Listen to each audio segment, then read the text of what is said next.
Welcome everyone, fantastic to have you here. And we're 2.5 years into the Coalition for Eco-Efficient Comminution. Yes, it's a very long name, but we wanted to make it really clear that we had a very core and important focus, and that was comminution.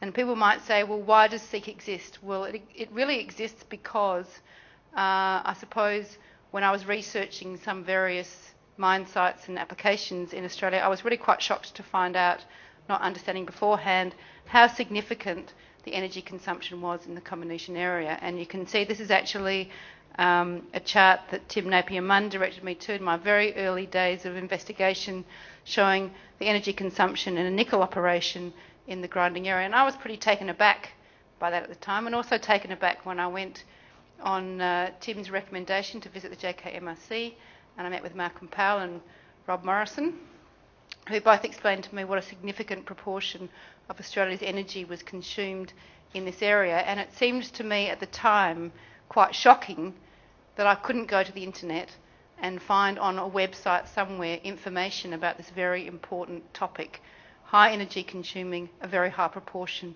of mining operations. So if I couldn't find it, that meant that unless you were connected into the research sector, probably most other people couldn't find it. And as I spoke to a range of people, including Mike Daniel and Jelka Pokrachik, I discovered that there was a group of people, and Wayne Stanger, that there was a group of people who were very passionate about this and also believed that this was information that needed to be made available. And so together we worked to set up CEEC. We had 3 founding sponsors who were Amira, SMI and Gecko. And I suppose our very first, most important task was to gather some of those papers and put them on the internet, so they were actually available to people who were searching for that information. So I think all of you are probably pretty much converts to this information. I won't go through it in too much detail. There's been some recent work done by Grant Ballantyne, which again supports the very high proportion of energy that goes into comminution, and of course particularly in that the grinding section, which is where the fine particle energy consumption goes. And of course we know as an industry that this matter is becoming more and more serious and more dire as time goes on.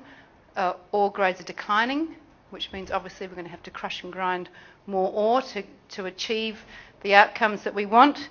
And at the same time as those ore grades decline, a lot of the ore deposits are becoming finer, and we also know there's an exponential relationship between the particle size and energy consumption. So in many ways we are facing, I think, a very dramatic future in terms of energy consumption. At the same time, we know, energy, and Mark will be talking to us a bit later, the cost of energy is really becoming a significant issue for mining companies. So it's a bit of a perfect storm. It's a very important issue, I think a very important social licence to operate issue for the industry.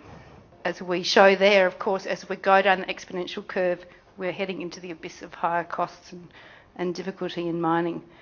One of the other features of the mining industry is the fact that traditionally, and Tim, I've forgotten exactly which machine this was, because I think this was one of a cone crusher. Thank you. You can see I'm not technical. But it is true that the mining industry is not known for its fast technology transfer or its fast adoption of practices. So this is another reason why CEEC exists. CEEC is a marketing and promotion body. We are not about doing research. We're not about developing new technology. We're about taking information that we have now and making sure that it's passed down the line so that people use it and apply it, and that we can gather data around that. So these are some of the really important reasons why CEEC exists, and we have really had a fantastic response from the industry and incredible support from our sponsors, because we are a for good organisation. It's for industry good that we exist, and that's a pretty exciting place to be. So I'm going to ask Mark Morcombe to come and join me on the stage.